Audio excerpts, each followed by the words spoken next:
welcome to the Premier League review show with myself, Gav Mack, Stephen Cotton, and Ed Hall. How are you, gentlemen? Yeah, I'm good. How are you? Buzzing, mate. Enlighten me. Give me some more. Ed, whose hangover is worse? My alcoholic hangover or your footballer hangover? Who's suffering worse right now? Mine's going to last a lot longer. Yeah. Oh, I don't know. I am getting old. I'm not like I used to be able to bounce back. But yeah. So is that consistency? Yeah.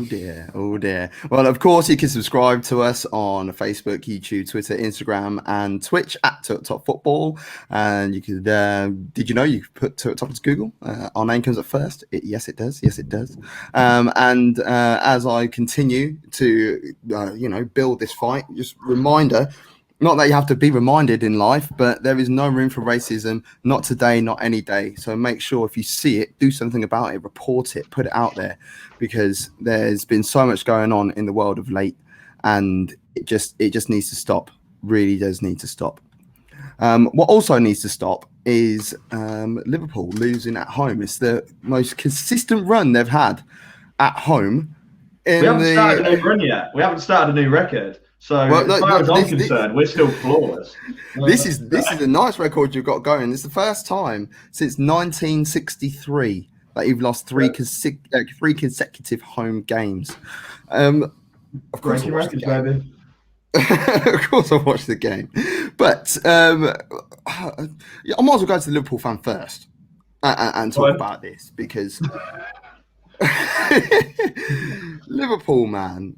Like when it comes to like Burnley and Brighton, they're freak results. City, they are arguably the best team in the country this season. The table doesn't really lie at this stage as such in regards to who's top of the league. But what is going on at Liverpool at the moment? What is going on at Liverpool at the moment? There is an element of everything. So everything that's happening to every other team is also affecting Liverpool. No more, no less than any other team. Not saying it's an excuse. I'm just saying it's part of a factor of it. We've established before we're mentally tired as well as physically tired. I'm not chuffed with how Thiago is fitting into this team, but I believe he would fit into this team if he's paired up with Fabinho and Henderson. We're not benefiting from having a Thiago who's doing all the... Gini and Thiago are too similar and are doing jobs which don't suit their capabilities. I think we look lost. We look like we gave up on this game, even when it was 1-0. When it was 1-0, we looked like we gave up on this game because it was a cheap penalty. A penalty, but a cheap penalty. Because Andy Robertson saying last week we're not in a title race is so unlike Liverpool. It's unbelievable. That's just not how the dressing room would be. It's not how the training room would be. We just need to get top four and get to that summer transfer window and have a rest. Cotton, where's your head at with Liverpool? Well, I know you're not a Liverpool fan, but we from the moment we actually started doing the review shows a couple of years back, it was actually City who won that title. But me and you said openly, Liverpool were going to win the league this year. They didn't. They won it last season. And I felt that they were going to have a bit of a defence. So where's it going wrong for them, in your opinion? I think we've said it before. We said it during the watch along. This is the manifestation of 3 years of just pushing exceedingly hard with the same group of players, pretty thin squad sort of thing. They've been fighting on all three fronts for 3 years. They won the Champions League. They almost won the league that year. They won the league last year. But they also then, let's not forget, went out and played in the Club World Championship or the Club World Cup and stuff. This Liverpool team have just gone and gone and gone and gone. And they're mentally exhausted. They're physically exhausted. And like I said to Ed, the bubble has burst. It's not even like there was... it's not like they've dropped off a little bit. It's major. Like one defeat has kind of like heads are down. People are tired. So when you get players that are already mentally exhausted, and then you have a run of results like this, you can't see the light at the end of the tunnel. You will be just like, what can we do? Like you said, they're losing to Burnley and Brighton. Freak results, yeah, but the performances weren't great. You come into this game, like I said to Ed, I still can't believe that's a 4-1 scoreline. Like, I just can't believe they've just been blown away by City. And I just think Liverpool, this is a blip, right? This will be, they'll be back next year. They need to invest. They do need to invest in the summer, but they'll be back next year. But as Ed said, with the run of fixtures they've got as well, they really need to make sure that they finish top 4 now, and they need to get some results going under their way quick, because the next 2 games are Leicester and Everton, and with the way they're playing at the minute, anything could happen in those games. Yeah, definitely. I mean, from a Liverpool point of view, I look at them as in I don't look at the injury situation as an excuse as to what's going on. I think I have to side with Cotton in terms of. No. Obviously, injuries are going to affect you. You know, you've arguably got one of the best defenders in world football that is sat on the touchline. But at the end of last season and the beginning of this season, I don't think he looked like the Van Dijk that he signed anyway. So I honestly don't think that he is a giant miss. I think the key is Henderson in the middle of the park. It is so important to the way Liverpool operate. He's got the biggest mouth there, and he will drive players forward. But when you're playing centre half, you haven't got that same influence on the game as if you have in his natural position. So with him back in midfield, I do hope that we do see that soon, whether it's Kabak who comes in and deputises, or whether it's young Davies who comes in.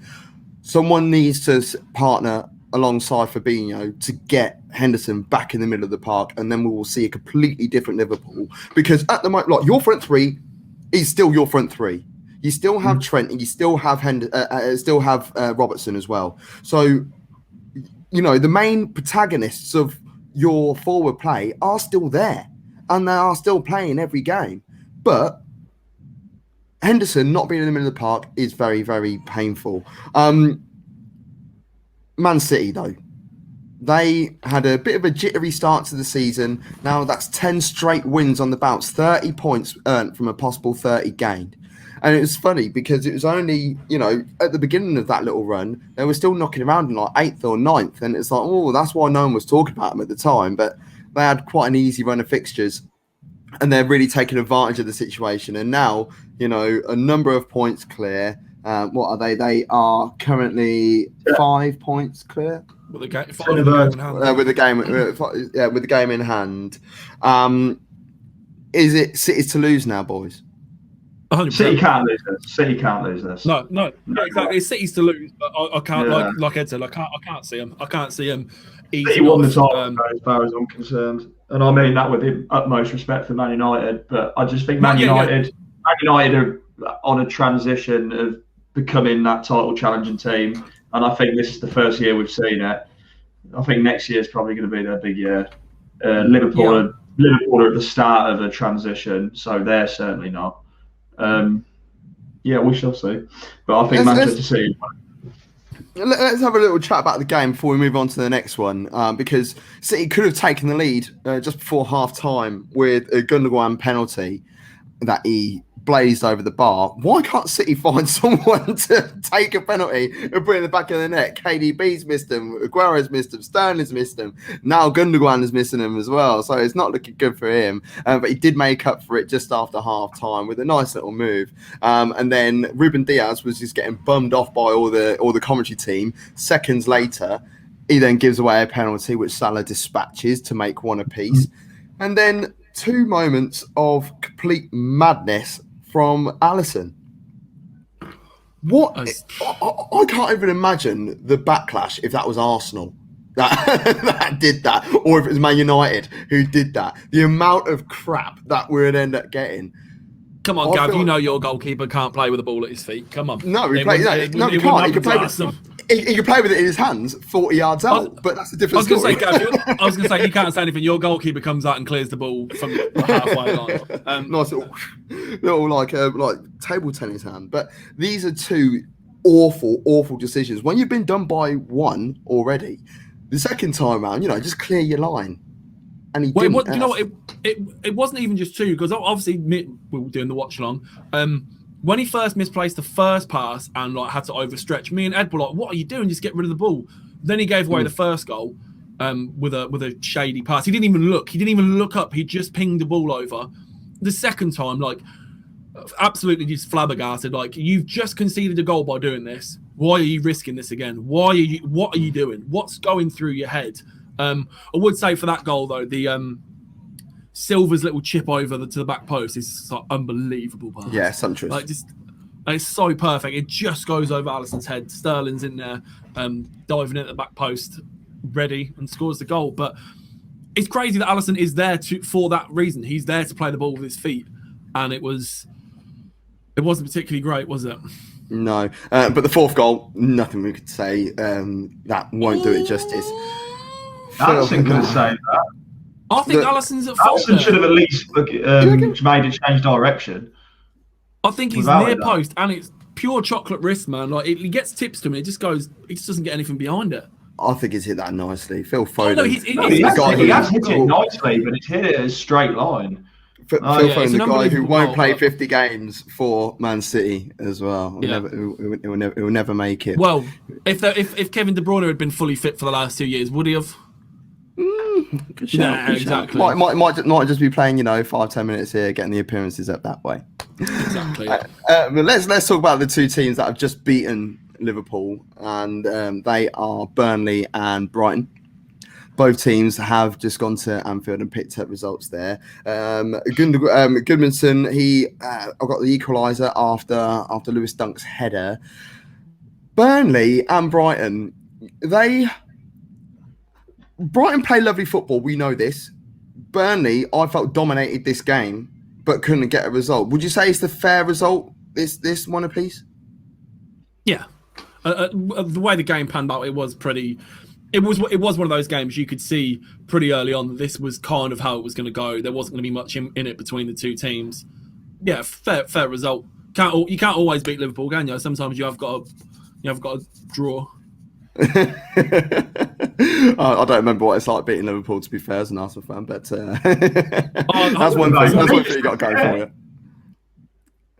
That's one thing for you. No, yeah, but that was on penalties. That didn't count. Yeah.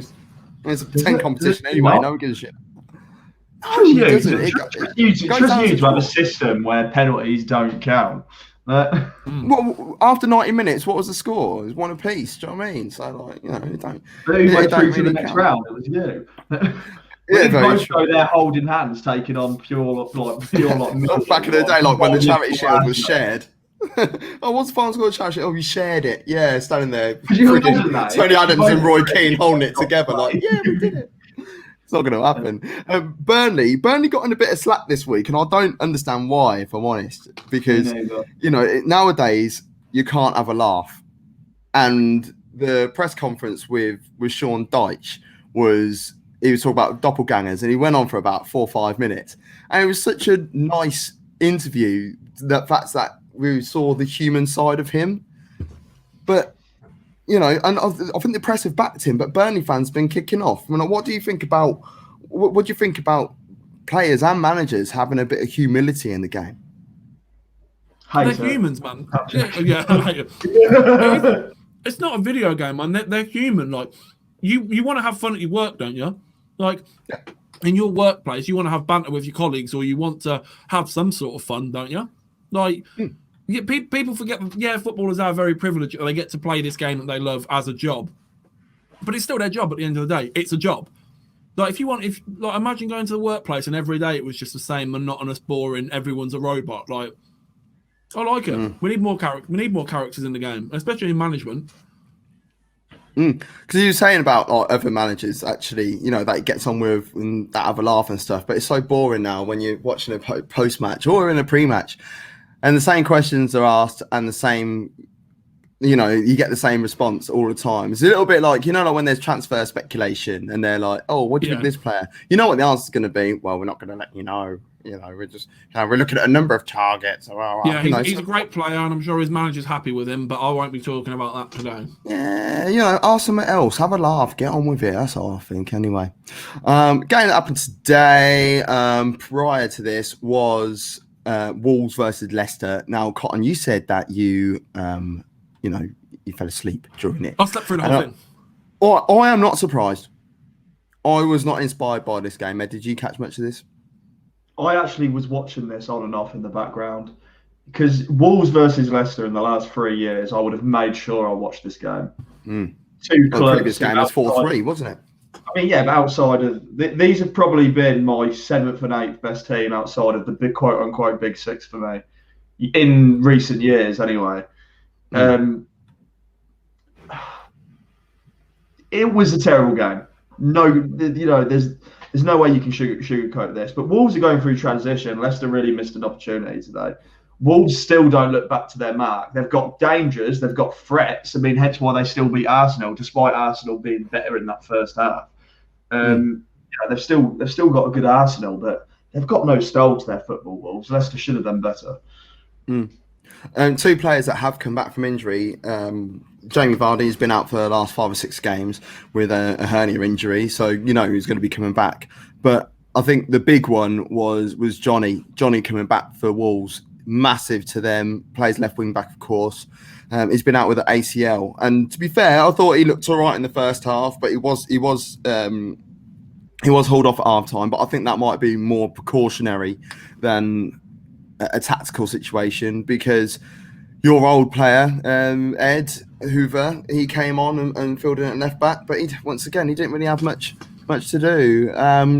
I can't think of anything of note to report from this game, if I'm honest. So we will move on. Wolves and Leicester was there. Yeah, Wolves and Leicester, they turned up to the game. Thanks for coming. I saw that Fabio Silva missed a good chance, or I heard that he missed a good chance or something. People are bagging on him a little bit on Twitter and stuff like that, saying he missed a sitter. But Schmeichel made himself very, very large and came up very quickly as well. The end of the play resulted in a corner. So, yeah, he was very aroused by that. Yeah, he made himself very large and came out quickly. Love to hear it. I am 31 years old, ladies and gentlemen. Tottenham are back. Tottenham are back, title challenging after an emphatic 2-0 win in a giant game against relegation candidate West Brom. Harry Kane, relegated fodder. Damn right. Harry Kane is back, so obviously he played and he scored. He scored the opener about 10 minutes into the second half before Heung-min Son. He scored just before the hour mark. And to be fair, both the goals were really good moves, but both were counter-attacking moves. So was the first Tottenham one back? Yeah, the first one. They're still quite counter-attacking. It wasn't like they were dominating. I thought Tottenham created a lot of chances before that first goal. They couldn't bury him. I think West Brom created a few. Not beyond belief today. Honestly, every time. So they was effectively using Tottenham's game plan against them, waiting for the right moment to nick the ball, living dangerously, and every time they had a chance of breaking, they couldn't pass. They'd kick it out for a throw-in. They just snatched at the ball. It's like West Brom, you are going down. Simple. Or when they did have a good chance, Diagne was just offside every time. I mean, he scored twice, but both times offside. Yeah. So it was so lazy. It was so lazy. I mean, like, when you're a forward, you're a striker. You sort of want to play, off the shoulder and loiter around a little bit. Probably stand in an offside position, and then as the ball is about to break, you get yourself back onside, and then you make your run. He didn't even attempt to do that. He had no intention of getting himself back in an onside position, and that was winding me up. I would say as well, first of all, he signed for West Brom. Second of all, 99 out of 100, if you sign a player from the Turkish league, and I know we say it's all relative considering what leagues people playing and stuff, but I mean, if you sign a striker from the Turkish league, that's kind of what you're getting. I mean, Cenk Tosun, what happened there? The only player I'd have had from a Turkish league in the last few years, I'd have had Burak Yilmaz 5 or 6 years ago. But yeah, I mean, he doesn't look good. And do you know what? I said it as soon as they sacked Bilic and got in Big Sam. I hope they go down. I really hope they go down and get what's coming to them. Yeah, I agree. Right then. Full rest though. They needed that win. Yes, they did. Tottenham did, yeah. What the was that? And we could use that about 10 times today as well. We can. We'll use it again, I'm sure. Should we use it now? What the was that? I won't get sick of that. Right. Fulham got a nil. confession. Fulham nil, West Ham nil. It was hard enough to watch the game, so yeah, what the F was that? But the what the F that moment. Yeah, well, it's not even last 7 minutes. Last play of the game, really, wasn't it? VAR situation. Thomas Souček is sent off on 90+7, and it's a West Ham free kick, which was about to be taken. Mitrovic is then on the floor. There's a conversation that's happening from VAR down into Mike Dean's ear. I need you to go have a look at this. And it appears that Thomas Souček has made contact with Mitrovic in the face via the elbow. So he goes over and has a look at the monitor and says, yes, it was, because he was told by Lee Mason that you need to keep an eye out for a clenched fist. Now, I didn't watch the end part of this game because I was getting ready. Because I was on the 4M1T podcast, and by the way, you should have a look at them because they're good lads. They are, and they've been featuring on our stuff as well quite a bit recently. So I was preparing for that. So I didn't get to see this, but I did get a video, the VAR take of what was meant to be looked at, and I was trying to work out why it wasn't a red card. And then you watch it in real time, and it's like, how can you even give a card in the first place to a degree? Ed, what did you think about it? Because I know me and Cotton had a long dialogue about this yesterday. Ed, what did you think? You have this long dialogue, having private conversations about it was about 1, 2 o'clock in the morning, wasn't it? Yeah. It was about 1 o'clock in the morning. Yeah, I was still up at 1 or 2 having long dialogues because I was steaming. Was you disagreeing or was you agreeing? Well, we'll get to that. Ed, I want to know your let me guess. Hey, what's your opinion first? Cotton thinks it should be a red card. Gav is blown away because he could even suggest that should be a card. Am I right? Cotton thinks it's a red card. Why do you think it's a red card? Yeah, only because like the thing is, well, when I say I think it's a red card, right? I don't think he should be sent off. Yeah. But with the way the laws of the game are, it's a red card. Like, Gav, we were literally only talking the other day about players doing that thing where they're like, oh, I didn't clip him, sir. Oh, my hands are up. I'm being innocent. Now, only we know, right? He's come out and said he hasn't, but only we know whether he meant it, right? I could very easily, if I know you're stood next to me, yeah, I could very easily put my hand up and catch her. I think, I'm not saying he's you wouldn't with me. You wouldn't be able to put your hand up and catch me. He goes straight over my head. I was watching the game with my uncle, and as soon as I saw it, before it even went to VAR, I said, that's a red card there. That's a red card. And they've had it, and I know everyone in the studio was saying it's so soft. Listen, when you watch it in slow motion, when you watch it in full speed, he's elbowed him in the eye socket, man. Like, you sounded like a defense attorney. You were like, and he made a connection with his face with the end of his arm. Like, he elbowed him in the head. Like, the way you've said it is like, my client may have been there. Yeah, I think it's really soft to send him off for it, but I think with the current rules and stuff, I think you have to, like, if you put your hand in anyone's face, if you do anything, it's you're running the risk. And I know like anyone can say it's accidental, whatever. But at least we got Mike Dean went over to the monitor and still kept his decision. So can't blame VAR there. That's it's on Mike Dean if you think it's wrong. But Ed, I mean, Ed, I want to know your thoughts on it. It's a penalty as far as I'm concerned because I believe in one thing: consistency. And for when the blueprint is set, I'm now just going to be like a good little fan, and I'm just going to accept it from now on. Because as far as I'm concerned, opinions don't mean anything anymore.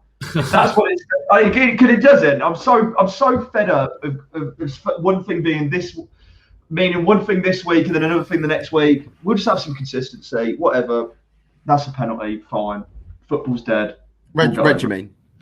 It's a red card. Yeah. You know, it upsets you as a fan. I look at it and I don't think it's not about intent as such. But I don't think less about 10. I don't think there was any. Well, intent isn't in the laws of the game. I've said that. I've said that enough times. Well, there we go then. But for me, when you look at him, it's not like he's having a look to check to see where the player is. He's sort of like, And He already knows he's you know, there. when they were talking about the clenched fist situation, I've been having this conversation loads recently. When you elbow someone, and you could go back and look at 1,000 situations of elbows in the game, and if they've clenched their fist, you know that there's force with it. Usually, yeah. As soon as you clench your fist, you know, even like if you just go to elbow, like if you're jumping up for a header, you, for argument's sake, yeah, if you're jumping up for a header, your hands are loose, they're flat. You know, you jump up like for a header. If you want to get a bit more grit and a bit more aggression in your header or whatever, you will clench your fist. You know, you're squeezing up. You know, you're trying to get out there, and you know, I don't feel that he closed his fist. So I don't know what I felt. For me, like Lee Mason was going out there looking for something because the game was so bad. It's like, right, let's try and find something to make this game have some form of entertainment, because there was no entertainment in this game. Lookman had a good game. I thought he was all right, but I don't think it's a red. I think there is contact, so it should be a yellow. I think it should be a yellow card. When they were saying, we're checking for a closed fist, I was like, what do you mean you're checking for a closed fist? But Gav, how many times have players been sent off for elbowing people while they're jumping in the air? Fellaini all the time. There's no intent in it, but rules is rules, man. If you karate chop someone in the face, like, it is what it is. Again, I think it's very soft to give it, but I think at the minute the way things are, it gets given. I'll go back to what Ed said. If West Ham appeal it, I can't see it getting overturned. I really can't. I can see it getting overturned. And like going back to what Ed said, he goes, you know, I want consistency, and you know, the opinion doesn't matter anymore. It still does, because everything is in the laws of the game, but it's still based on the opinion of the referee on that day. In my opinion, as a referee, I think it's this. I mean, my opinion as a referee, I don't. You're right and you're wrong. Like, no, that's what it is. Every decision is going to be an opinion. I understand that, but it shouldn't really be based on your preference of the rules or your perception of the rules. Rules are rules. Yeah, but but it's not. Like, would you class that as violent conduct or serious foul play? It's dangerous. It's dangerous. No. You're fabricating the wording. Is that violent conduct? What happened? Yes. Yeah. He's elbowed him in the face. I've accidentally missed a ball in 2 footages. Violent.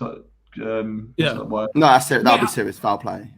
Yeah, but Gav, players it's still violent conduct. If I'm laying a tackle on you, it's violent conduct, surely. No, that would be classed as serious foul play in the old. Players get sent off for kicking people in the face when they're trying to kick a ball. There was a free kick given yesterday, right? Someone's stooping to head the ball at like knee level, and the guy's literally volleying it, and the ref's blown for a free kick and a yellow card for dangerous play. What's he supposed to do? The guy's literally on his knees. That's not dangerous height for the player kicking the ball. Like, he's the one that's put himself in that situation. If you make contact and it's dangerous, same with the elbows. Plenty of times Andy Carroll's been sent off for jumping like that, arms, no clenched fist or whatever. And it's not because of the aggression, it's because it's dangerous and it endangers the player. Whether he meant to do it or not, I mean, Souček come out and said, well, I spoke to Mitrovic and he said that he thought it wasn't a foul. Well, that's funny because Mitrovic... was Mitrovic on the floor? Yeah. Mitrovic made it worse. He made it completely worse. You got to think. I know you shouldn't look at each player in like as I'm expected this to happen because it's this person. Like, for instance, when Mo Salah goes down, people automatically think, oh, it's a dive because it's Mo Salah.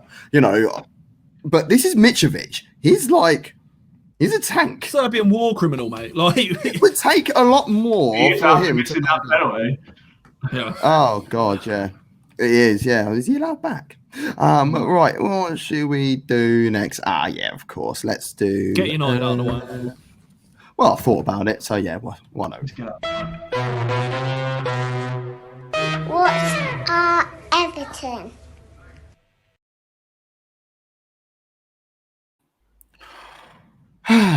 Right. I'll take full responsibility for this, by the way. Manchester United 3, Everton 3. All Everton goals were scored when I vacated my hot seat on the watch along with 4-1-T yesterday. So I apologise on behalf of all Manchester United fans. Yeah, I don't. thanks. Is that fair? Cheers, man. That apology, mate, means as much to me as the GPLO LMNOP coming out and saying, "Oh, sods guys, the Sheffield United goal shouldn't have counted." Cheers, thanks for that. That apology means the world. This game is just honestly like the rage I'm still feeling is unbelievable. Cavani opened the scoring on 24 minutes before a beautiful 20-yard penalty from Bruno Fernandes. Goals were brought back by Everton very early into the second half by James Rodriguez, who we all said at half-time should have been hauled off because he was offering absolutely nothing, banter, and Decore scored one just before that. McTominay with a lovely strike, McSauce, as everyone calls him, 20 minutes before time, before Calvert-Lewin, pretty much the last kick of the game, grabs an equaliser at Old Trafford to secure a point. Cotton. Yeah. You all right? Yeah. Christ, where do we start? To be 2-0 up and not win that game is a scandal. All the goals were so avoidable. I'm lost for words on them. I mean, the equaliser with the last kick of the game. I'm just so. What can I say? Like I've said before, I've given De Gea the free pass because he was our Player of the Year for 3 years in a row. Could have gone off and done other things. Should have gone off and done other things. That's it. The debt is paid. I'm done with him. He can never play again for all I care. He's got absolutely no bottle. Doesn't come for any crosses. Doesn't come for anything. And another player I'm done defending is Harry Maguire because he is literally 5 yards, 10 yards, 5 yards, playing everyone onside. Like he's not even close to the line. And one of the players that he played onside, Michael Keane, flicks the header on for Calvert-Lewin. It's just a shambles, mate. Like it's just that, and that's it. With that result last night and this result today, any a semblance of a dream that there was a title challenge is done. It's game over. We can't keep losing or drawing these games with these sort of performances. It's just not good enough. The decision making from certain players was non-existent again. Like I said to Ed, I'm not even using this as an excuse. The reason we lost was because drew was because De Gea and Maguire in that situation. But we're talking about consistency, right, and the rules and stuff with referees. The Southampton game, right? Now we scored 9 goals. There was 2 red cards and 6 substitutions, right? 3 minutes added on time. Can you explain to me where the refs got 6 minutes from in this game? Can you explain to me? Because it was 4 minutes. No, I generally can't. No, I can't Mate, today. Honestly, it angers me so much. There is a still screenshot from Sky Sports, and De Gea is taking a goal kick at 94.06. How have we not won that game? And again, I'm not saying because it's Fergie time. It's come back to haunt us, isn't it? But like we were saying with I want consistency. Like, how can you have 6 subs, 2 yellow cards, and 9 goals in one game and get 3 minutes, and then in this game we got 4 that led to 6? Like, where has that come from? And I said to Ed before, I don't want NFL or NBA style stop the clock. But if the rule is half a minute for a substitution or 20 seconds for a goal celebration or whatever, then do it properly. Add them up. I don't care that we were 9-0 up against Southampton. If there was 5 or 6 minutes to add on, add 5 or 6 minutes on. Like there's no consistency with it. But again, not blaming that for the reason we drew. We simply weren't good enough. So just finished as high as we can in the league now and hopefully push on in the Europa League as well. But Ed, to your favourite clubs battling out here in a 6-goal thriller, what was your take on the match? As a fan of Liverpool or as a neutral watching the game? Well, we're meant to be neutrals, aren't we? You know. Give me both. As a fan, I saw it as an opportunity to maybe recover something. You got a title rival and a top 4 rival dropping points against each other. So I saw that as a positive result. Although I think this just sums up my point. Manchester United have improved significantly, but they're still on that incline up. I think what they'll try and look at is some defensive issues because goals isn't their problem.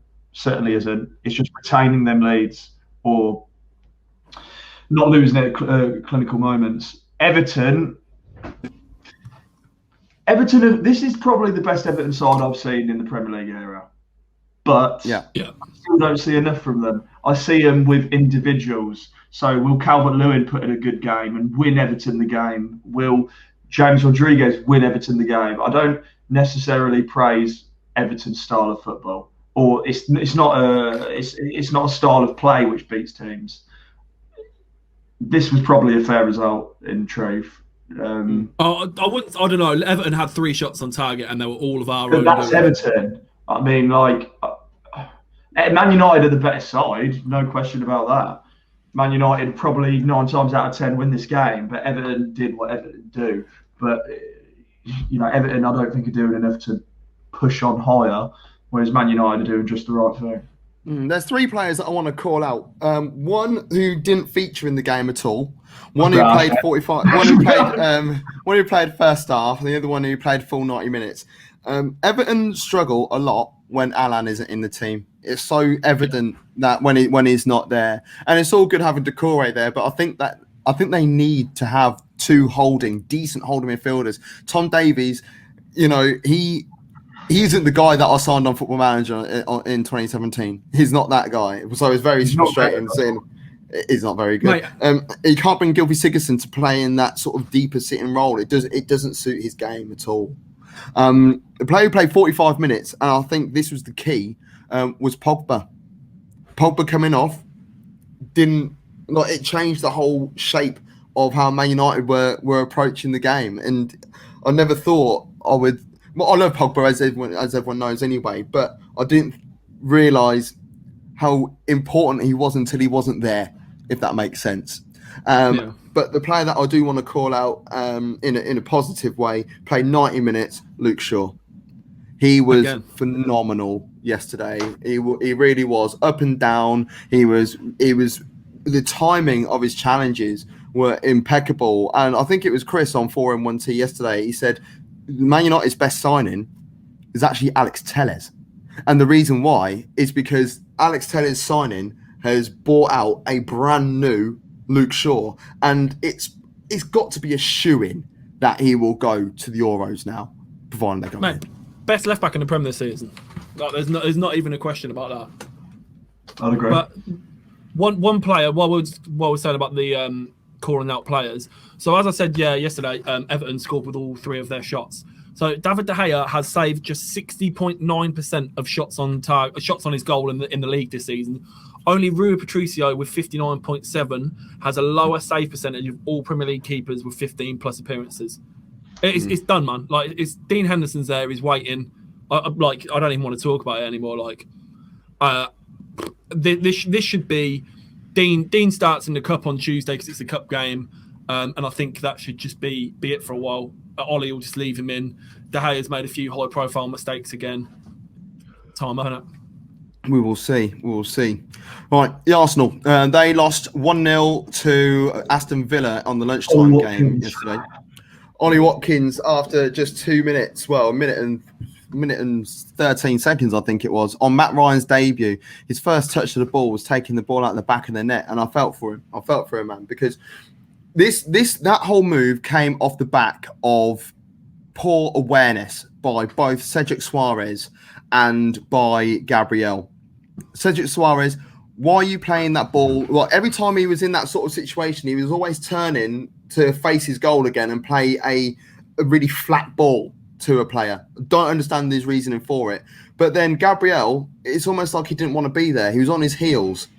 And it's like, I know you've had a bit of time out and you only played 45 minutes or whatever, but look like you care, look like you want it, Yeah. And, there was, in that whole move, there were 4 mistakes by Arsenal. And I wouldn't even say it was the final shot, because the shot was deflected off Rob Holding. In fact, no, he was part of it. It was Matt Ryan who wasn't at fault. And I saw Arsenal fans kicking off about him. And I was thinking, what? And I thought Matt Ryan was the best performer for Arsenal yesterday. He had a great game yesterday. Villa didn't really have much of the ball, but when they did have a chance, it was Matt Ryan who was equal to every chance that they had. So I'm cool with his performance. Midway through the first half, there was a situation with Ezri Konsa and a challenge on Bukayo Saka. He's about 10 yards into the opposition half. And, without that challenge, he's got a clear run on goal. Ezri Konsa makes contact, gives away the foul, gets a yellow card. I'm cool with that. But if you go on Twitter, it's a completely different story, isn't it? The X-Files and all the conspiracies. They're all coming out. But you know what? The thing is as well, yeah. This is going to sound so stupid. You can't guarantee. You literally can't look into the future. You can't guarantee that Saka doesn't take a mad heavy touch and the ball rolls through to the keeper. You can't. He's fast and whatnot, but I think it was Matt Target was closing the angle, and if he ran diagonal and all the keeper comes out, whatever, it's not a goal scoring chance 50 yards out from goal. Also, the ruling, he's tried to play the ball and he's won the ball. Well, he hasn't won the ball. He's made a genuine attempt to get. Yeah, it's made a genuine attempt to make. Yeah, and that's it. So it's a yellow card. There's no. Your card's getting rinsed by Levi. I'll just put that. I know. Is that Levi? Is that Mo? Is it? Yeah. Arsenal fans, honestly, Arsenal fans are making me lose love for Arsenal more so than what I'm seeing on the pitch. Because, for instance, the Wolves game, I was happy with Arsenal's performance in that game. I really was. The first 45 minutes, brilliant. We were brilliant. And the second half, we're down to 10 men. A bit of a struggle. And then we're down to 9 men. It's going to be tough, and we still had an opportunity to try and get a point out of it. I thought it was a good performance when you're against it all. And then this performance here, defensively, I think the second half we did very much what Everton used to do, where it's we're losing. Okay, let's go with a 3-2-5 formation and see what happens. And that's what happened yesterday. There was overload at one point where Odegaard, Pepe and Saka were all occupying the left wing position and leaving nothing elsewhere. It's oh, come on, you need to be a bit smarter than that. Tyrone Mings, who I dug out quite a bit a few weeks ago, was brilliant yesterday. Absolute man mountain. And if it weren't for him, I would probably say it would have been 2 or 3-1 Arsenal. And if it was the case, I don't think any Arsenal fan or anyone in particular would complain about the performance that Arsenal put out there, because I thought we played bloody well.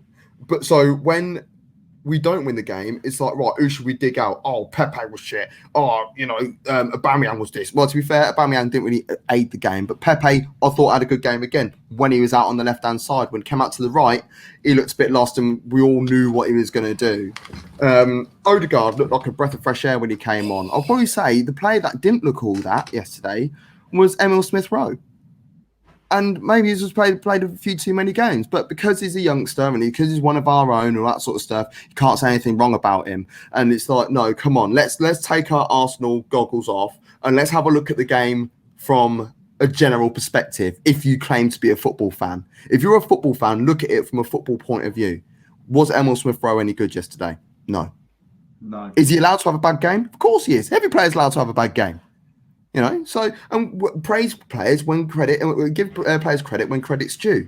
Another player who was poor for Arsenal again was Willian, and I don't understand. There's got to be something going on there. Why Willian is getting so much game time at the moment? Because Martinelli is sat there on the bench. If you're fit enough to be on the bench, you're fit enough to play, as far as I'm concerned. So got to bring him on. So that's my moan about the Arsenal anyway. I would say Pepe looked good on the ball yesterday. He still has a long way to go for his decision making. There was a chance where I think it was, I want to say Rob Holden. I don't know if it was. Basically, someone was back stick and free, and Pepe could have just dinked a little ball over the top and headed it into an empty net. And Pepe's just swiped at a half volley. It's gone miles wide, and it's just come on, man. Get that cross into the box and you're all right. Yeah, definitely. Let's talk about Villa though, because Villa, they got what they wanted. They got the point, and it's your man Ollie Watkins. And Adam's just saying he's watching it via Twitch. And me and Adam have actually had quite a few conversations about it, because Adam is a Man United fan, but you know, because where he lives in London, he used to go. We used to have quite an affiliation to Brentford, and he used to love Ollie Watkins. And would say, "Oh, you know, he could be a Premier player." Well, yeah, we like that. And you know, people are talking about Patrick Bamford as a potential call for England. Why are we not talking about Ollie Watkins? Why are we not having that conversation? Because we didn't put money on Ollie Watkins. Very fair point. Because it's not coming to haunt us like that.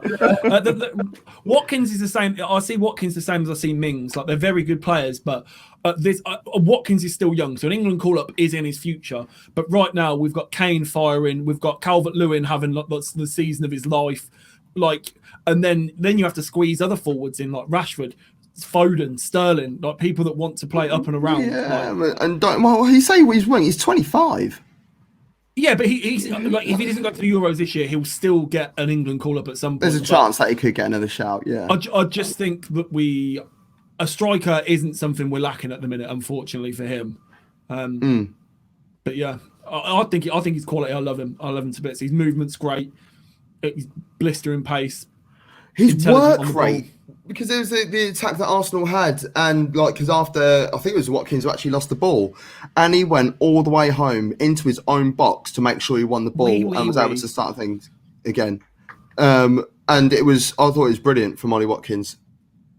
Brilliant stuff. And then final game that we're talking about is Newcastle 3, Southampton 2. What were the odds on another Bednarek own goal? Because it sort of went down. I was thinking. I looked at him. I was like, "You ain't having a good week." I was like, "No, he's having. He could have been sent off as well. Probably should have been sent off as well." I bet you this is the worst week of his career. Oh yeah. He'd have to do something else to top this week. But, his dog probably went missing and stuff as well. He's missed a cheat. When that own goal goes in, I bet he was thinking, God, I could have had 3 days off. I could have had 3 games. I could have been at home vibing, man. And here I am scoring another own goal. Like, what a time to be alive. Do you know what?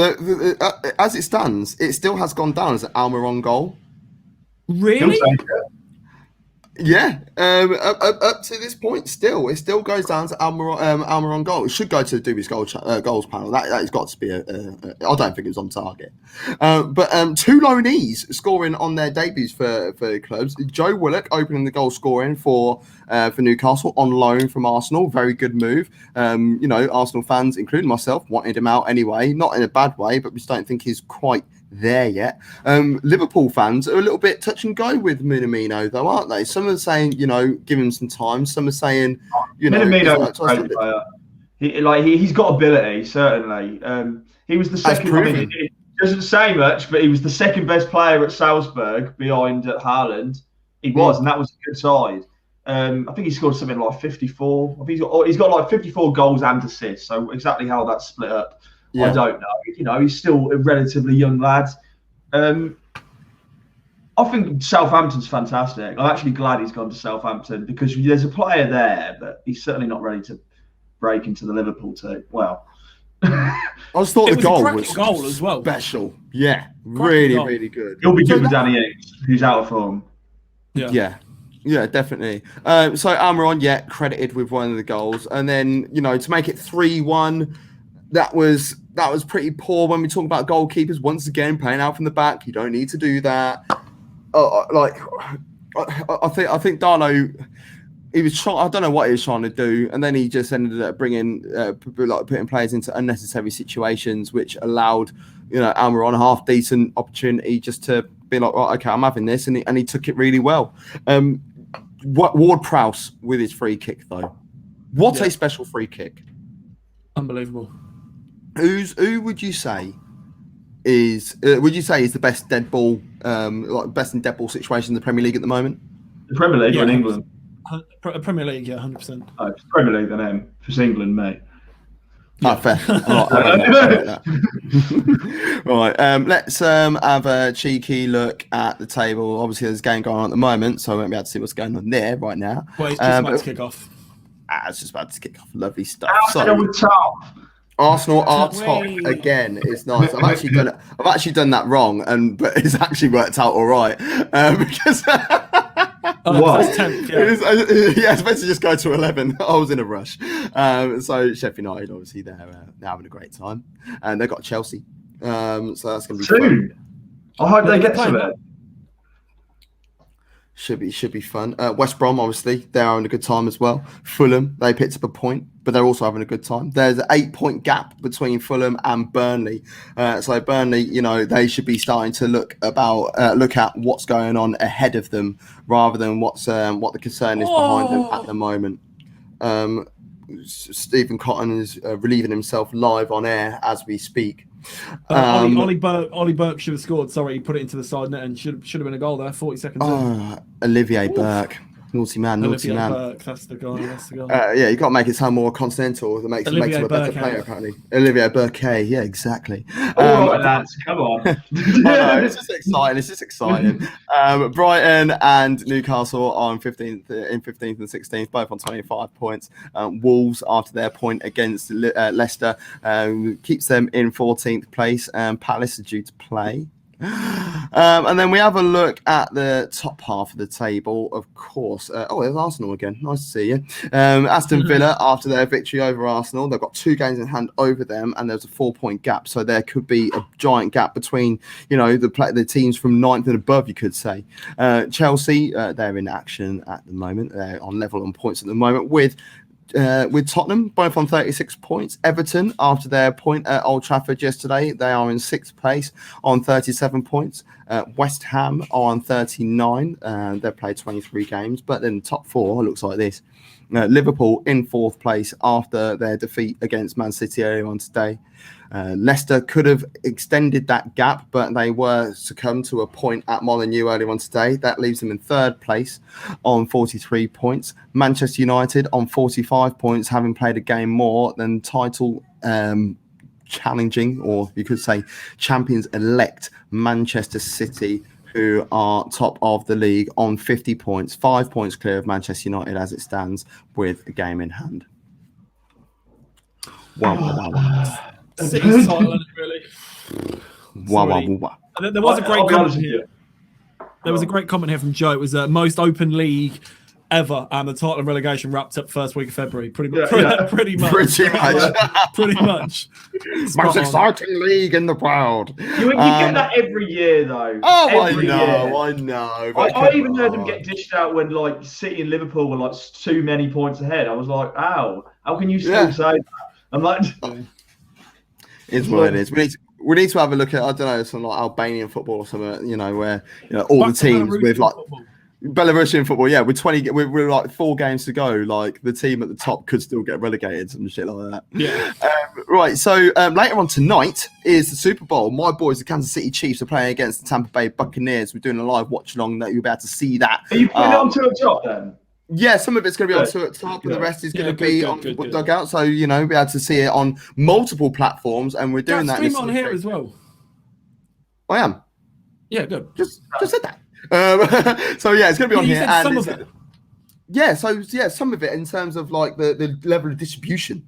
Some of it's going to be here, some of it's going to be over there, but you can watch it wherever you like via 2 at Top Football or Football Dugout in association with the London Olympian football team, the most successful British American football team ever, which is nice. So you have to catch that later. Ever. The most successful British team ever. They beat Ireland.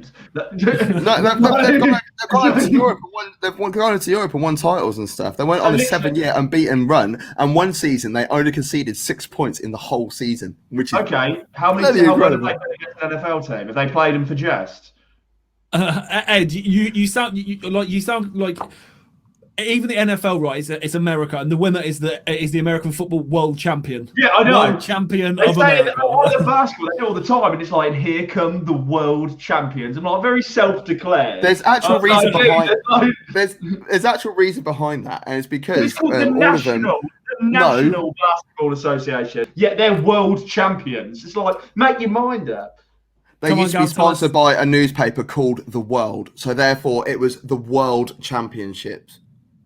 So they're not sponsored by them anymore, so they can change it, can't they? Not anymore, so they can change the wording now. Yeah, you're right. Yeah, that is why it came around. In my case, in the 40s, Like, Yeah, you know what I mean? that's fine. Hey, look. I don't look a day over 58. So, yeah, that was the review show. We'll be back later on in the week with other bits and bobs, I'm sure. You can follow us on all social media at Top Football, Facebook, YouTube, Twitter, Twitch, Instagram, and Facebook at Top Football. And if you didn't know already, if you put Top into Google, our name is up first.